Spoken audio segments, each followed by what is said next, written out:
ایک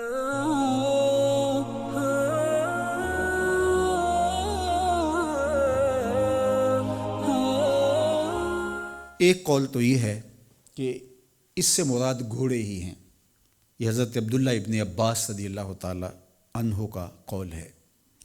حضرت حسن بصری نے بھی اسی کو اختیار کیا ہے اور لوگوں نے بھی، لیکن حضرت سیدنا علی المرتضیٰ رضی اللہ تعالیٰ عنہ فرماتے ہیں کہ اس سے مراد اونٹ ہیں جو مزدلفہ یا منا کی طرف حاجیوں کو لے کر کے جاتے ہیں۔ تو یا اس سے مراد غازیوں کے گھوڑے ہیں، مجاہدوں کے گھوڑے ہیں، یا پھر عبادت کرنے والوں کی سواریاں ہیں۔ حج کے لیے جو سواریاں حجاج کرام کو لے کر کے جاتی ہیں وہ سواریاں مراد ہیں۔ حضرت سیدنا عباس رضی اللہ تعالیٰ عنہ سے یہ کسی نے پوچھا، وہ حتیم کے پاس بیٹھے ہوئے تھے، تو انہوں نے کہا کہ اس سے مراد گھوڑے ہیں مجاہدوں کے۔ تو پوچھنے والے نے پھر حضرت سیدنا علی المرتضیٰ رضی اللہ تعالیٰ عنہ کو پوچھا، جو چاہے زمزم کے قریب صحن حرم میں مطاف میں بیٹھے تھے۔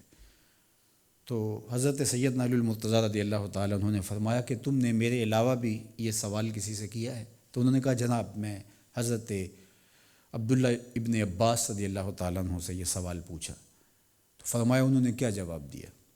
انہوں نے کہا کہ اس سے مراد گھوڑے ہیں۔ فرمایا جاؤ انہیں میرے پاس بلا کے لاؤ۔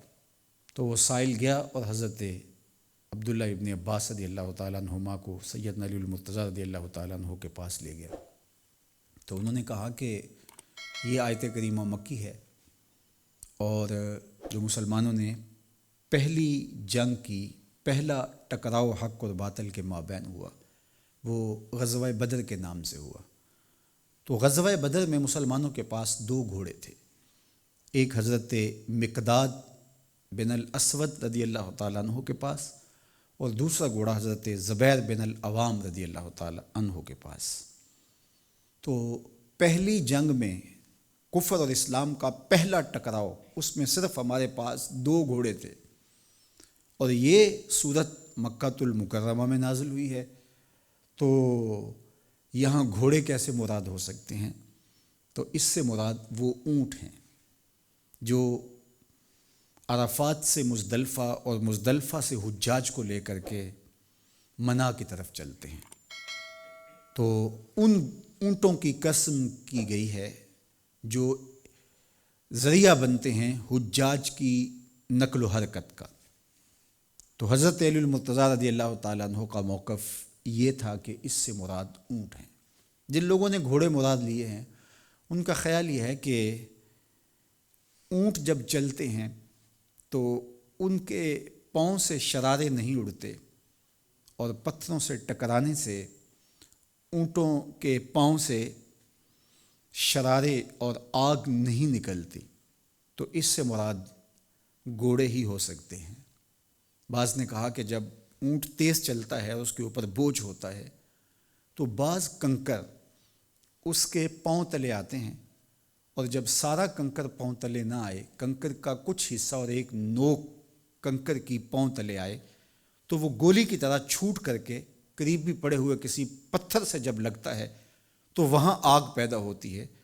تو یہاں اونٹ بھی مراد ہو سکتے ہیں، لیکن جمہور مفسرین کی رائے یہ ہے کہ اس سے مراد گھوڑے ہیں۔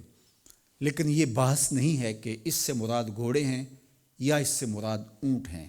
گھوڑے ہوں یا اونٹ ہوں، راہ خدا میں جو بھی چلیں اللہ کو محبوب ہوتے ہیں۔ اور اگر اس نقطے کو سمجھ لیا جائے تو دور موجود کے جدید ٹینک جو جہاد میں استعمال ہوتے ہیں، اور جب وہ آگ اگلتے ہیں، اور جدید میزائل جب دشمنوں پر خوف طاری کرتے ہیں، اور وہ برق رفتار جہاز جو دشمنوں کی نیندیں اڑا دیتے ہیں، تو پھر ان کی عظمت بھی سمجھ میں آتی ہے۔ تو سواریاں جو راہ حق میں بندوں کی معین اور مددگار ہوتی ہیں، میدان عرفات سے مزدلفہ کی طرف اور مزدلفہ سے لے کر کے پھر منا کی طرف، تو وہ سواریاں مختلف زمانوں کے بدلنے کے ساتھ ساتھ جس رنگ میں بھی ہوں گی تو وہ اللہ کو محبوب ہوں گی۔ تو حاجیوں کو لے کر کے جو طیارے فراٹے بھرتے ہوئے آگے بڑھتے ہیں، یا پھر جو جنگی جدید آلات دشمنوں کی نیندیں اچاٹ کر دیتے ہیں اور ان کو طاقت و تاراج کر کے رکھ دیتے ہیں، تو وہ اللہ کو محبوب ہیں۔ تو وہ گھوڑے ہوں یا وہ اونٹ ہوں، لیکن ان کا مقصد جب نیک ہوگا تو پھر اللہ جل شانہ کو وہ محبوب ہوں گے، اللہ کو پیارے ہوں گے۔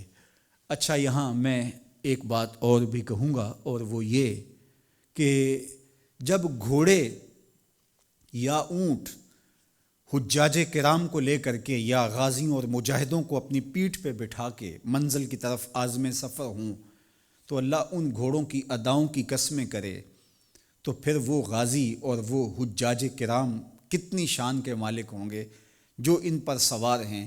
گھوڑے یا اونٹ اگر محو سفر ہوں اور وہ دشمن کے اندر کود کر کے اپنی بہادری کے جوہر دکھائیں، تو اللہ جل شانہ کو وہ گھوڑے بھی اچھے لگتے ہیں، ان کی ادائیں بھی اچھی لگتی ہیں۔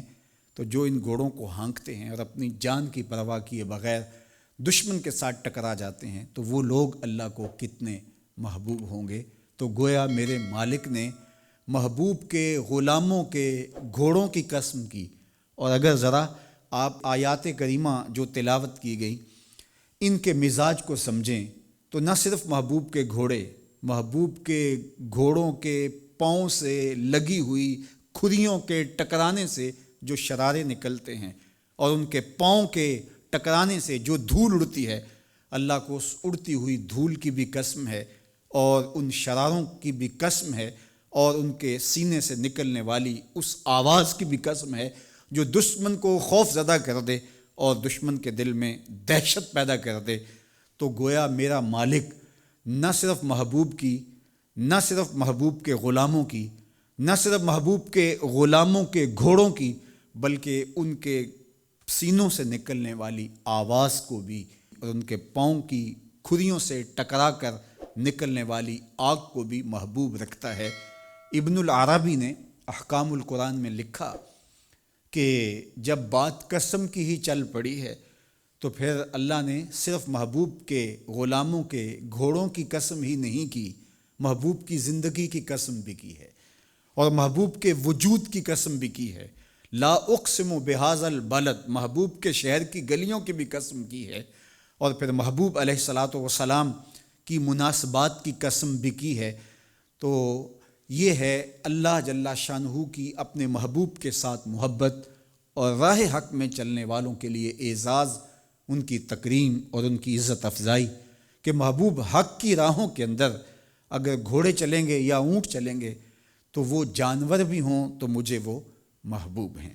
تو گویا میرے مالک نے ان گھوڑوں کی اداؤں کی قسمیں کی اور ان کی خوبصورت چال کا ذکر کیا، ان کے پاؤں سے اڑتے ہوئے دھول کی قسمیں کی اور ان کے پاؤں کی ٹھوکر سے جو شرارے نکلتے ہیں ان شراروں کو محبوب بنایا، اس لیے کہ یہ راہ حق کے مسافر ہیں۔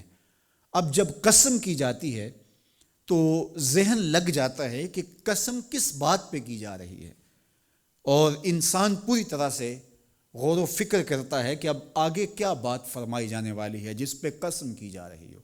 عمومی طور پہ جب بات کی جاتی ہے تو بغیر قسم کے ہی ہم بات کرنے کے عادی ہیں، لیکن جب بات بہت زیادہ اہم ہوتی ہے تو اس سے قبل کلام میں کچھ اہتمام ہوتا ہے جس سے یہ بتلانا مقصود ہوتا ہے کہ جو میں کہنے جا رہا ہوں وہ بڑی اہم چیز ہے۔ تو میرا مالک ہو کے قسمیں کرتا جا رہا ہے۔ قسم ہے ان گھوڑوں کی جن کے سینوں سے آواز نکلے، قسم ہے ان گھوڑوں کی جن کے پاؤں سے لگی ہوئی کھریوں کے ٹکرانے سے شرارے نکلیں، قسم ہے ان گھوڑوں کی جن کے پاؤں سے دھول اڑے، قسم ہے ان گھوڑوں کی جو مجمع میں جا کے گھس جائیں اور لشکروں کو طاقت و تاراج کر کے رکھ دیں۔ تو میرا مالک کسی چیز کو بیان کرنے کے لیے ایک نہیں، دو نہیں، 5 قسمیں کر رہا ہے، تو مطلب کوئی اہم شے ہے جس کو بیان کرنا مقصود ہے۔ تو قرآن مجید کا قاری ٹھہر جاتا ہے اور اس کا پورا بدن کان بن جاتے ہیں اور وہ سننا چاہتا ہے کہ میرے رب نے جو قسم کی ہے اس کا جواب قسم کیا ہے، قسم کس بات پہ کی ہے۔ تو آپ جواب قسم سنیے، 5 قسمیں کی، والعادیات ضبحا فالموریات قدحا فالمغیرات صبحا فأثرن به نقعا فوسطن به جمعا ان الانسان لربہ لکنود۔ بے شک انسان اپنے رب کا ناشکر ہے۔